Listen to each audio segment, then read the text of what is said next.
Hello friends, welcome to my channel. இன்றைக்கி நம்ம சூப்பரான மொறு மிக்சர் எப்படி செய்கிறதுன்னு பார்க்கலாம். அதுக்கு முன்னாடி இந்த சேனலை சப்ஸ்கிரைப் பண்ணாதவங்க சப்ஸ்கிரைப் பட்டனை கிளிக் பண்ணிவிடுங்க. அப்படியே கூடவே ஒரு பெல் சிம்பிள் இருக்கும், அதையும் கிளிக் பண்ணிவிடுங்க. இதுக்கு நம்ம தேவையான பொருட்கள் பார்த்திங்கன்னா 2 கப் நான் கிராம் ஃப்ளவர், அதாவது கடலை மாவு எடுத்திருக்கேன். ஸோ 2 கப் எடுத்திங்கனாலே உங்களுக்கு ஒரு வாரத்துக்கு அந்த மிக்சர் வர்ற அளவுக்கு நிறையாவே செய்யலாம். ஸோ தேவையான அளவு மிளகாத்தூள், மஞ்சத்தூள், அப்புறம் கருவேப்பிலை, பூண்டு, அப்புறம் கொஞ்சம் பெருங்காயத்தூள், உப்பு, இவ்வளோ தான் தேவையான பொருட்கள். இப்போ நம்ம ஓமம் அதாவது ஓமப்பொடி, அந்த நீட்டமாக இருக்குது பார்த்தீங்களா, சேவ் மாதிரி இருக்கிற மிக்சர் எப்படி செய்கிறதுன்னு பார்க்கலாம். அதுக்கு ஒரு அகலமான பாத்திரம் எடுத்துக்கோங்க. அதில் நீங்கள் 2 கப் அளவுக்கு கடலை மாவு சேர்த்துக்கோங்க. ஸோ அந்த கடலை மாவில் நாம் ஒரு 1/4 டீஸ்பூன் அளவுக்கு பெருங்காயம், அப்புறம் 1 டீஸ்பூன் அளவுக்கு 1/2 டீஸ்பூன் அளவுக்கு மஞ்சத்தூள், அப்புறம் 1 டீஸ்பூன் அளவுக்கு சில்லி பவுடர் உங்கள் ஸ்பைஸ் லெவலுக்கு தேவையான அளவு எடுத்துக்கோங்க. நான் 1 டீஸ்பூன் தான் போட்டிருக்கேன். அப்புறம் தேவையான அளவு உப்பு போட்டுக்கோங்க.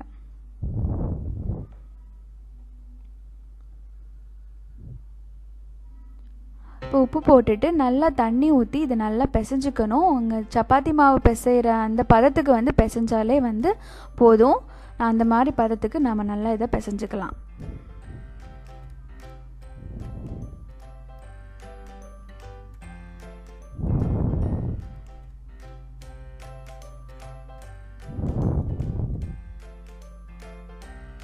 பார்த்திங்கன்னா நல்லா டோ ரெடி ஆகிடுச்சு. இது நமக்கு நம்ம சேவ் மிக்சர் செய்கிறதுக்கு இதை நம்ம தனியாக எடுத்து வச்சுக்கலாம்.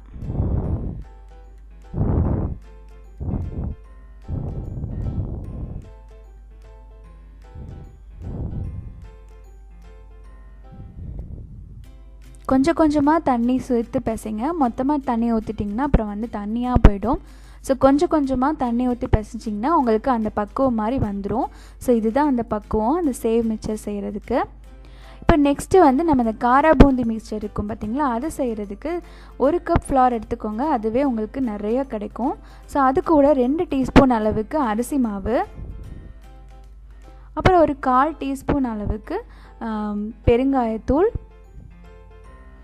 ஸோ 1/2 டீஸ்பூன் அளவுக்கு மஞ்சத்தூள், 1 டீஸ்பூன் அளவுக்கு மிளகாத்தூள்.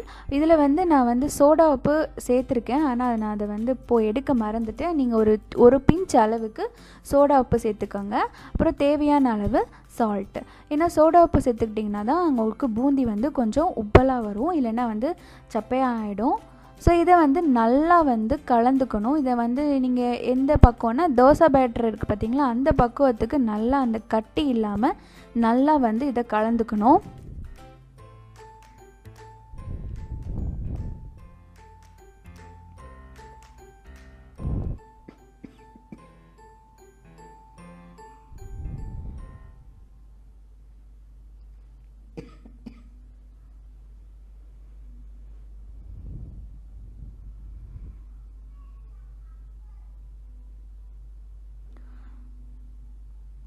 பார்த்திங்கன்னா இந்த பேட்டரில் எந்த கட்டியும் இல்லை, நல்லா பேட்டர் ரெடி ஆகிடுச்சு. இதுதான் அந்த பக்குவம்.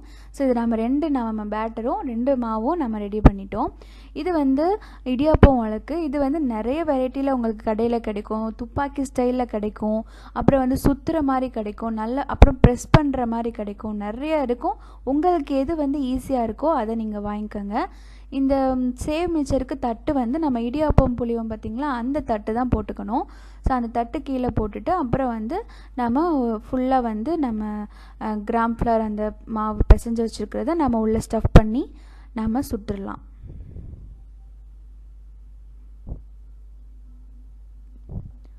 ஸோ எண்ணெயை காய விட்டாச்சு. ஸோ எண்ணெய் காஞ்சிச்சு அப்புறம் செக் பண்ணிவிட்டு அதுக்கப்புறம் நம்ம ஸ்ட்ரைட்டாக இப்படி புழிஞ்சிங்கனால போயிடும். இது ஓம மிக்சர், அதாவது சேவ் மிக்சர் சீக்கிரம் வெந்துடும். ரொம்ப நேரம் வேக விட்டிங்கன்னா கருகி போயிடும். ஸோ 1 செகண்ட்லேயே நீங்கள் திருப்பிடுங்க. இப்போ பார்த்திங்கன்னா இது ரெடி ஆகிடுச்சு. ஸோ இதை நம்ம ஒரு பாத்திரத்தில் கீழே டிஷ்யூ போட்டுட்டு நீங்கள் அதுக்கு மேலே நீங்கள் எடுத்து வச்சுக்கோங்க. இதே ப்ராசஸில் நீங்கள் எல்லாத்தையும் இந்த சேவ் மிக்சரை சுட்டுடலாம்.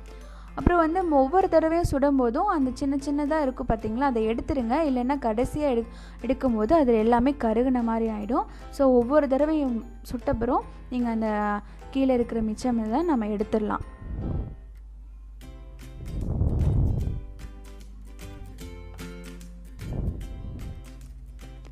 ஸோ இந்த மாதிரி நீங்கள் மந்த்லி ஒன்ஸ் நீங்கள் போட்டு வீட்டிலே வச்சுக்கிட்டிங்கன்னா நீங்கள் கடையில் வாங்குறது வந்து மிச்சமாகும். அதுவும் இல்லாமல் வீட்டிலையே செய்கிறதுனால ரொம்ப ஹெல்த்தியும் கூட. ஸோ இதே ப்ராசஸ் தாங்க, இதே மாதிரி நீங்கள் செஞ்சு எடுத்து வச்சுக்கலாம்.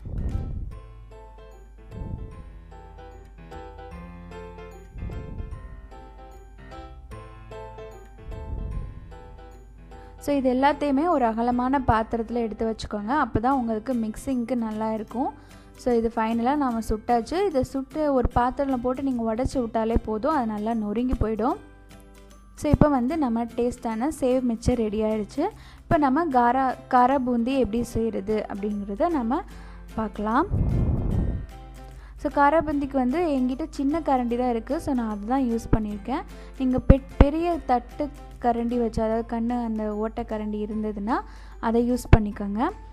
ஸோ ஜஸ்ட்டு அந்த பேட்டரை எடுத்து நீங்கள் லேசாக வந்து ப்ரெஸ் பண்ணாலே கீழே அந்த பபிள்ஸ் மாதிரி எல்லாமே கீழே எண்ணெயில் விழுந்துடும். ஸோ அதுதான் வந்து இந்த மிக்சர் வந்து நல்லா பொரியணும், அப்போனா தான் உங்களுக்கு கிறிஸ்பியாக கிடைக்கும்.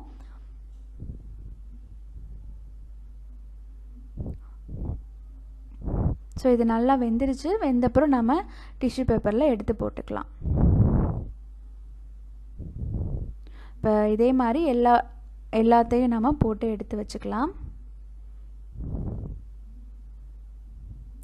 ஸோ ஃபைனலாக வந்து கொஞ்சோண்டு இடித்த பூண்டு ஒரு 6 பூண்டு இடித்த பூண்டு வந்து நீங்கள் ஃப்ரை பண்ணி மிக்சரில் ஆட் பண்ணிக்கோங்க.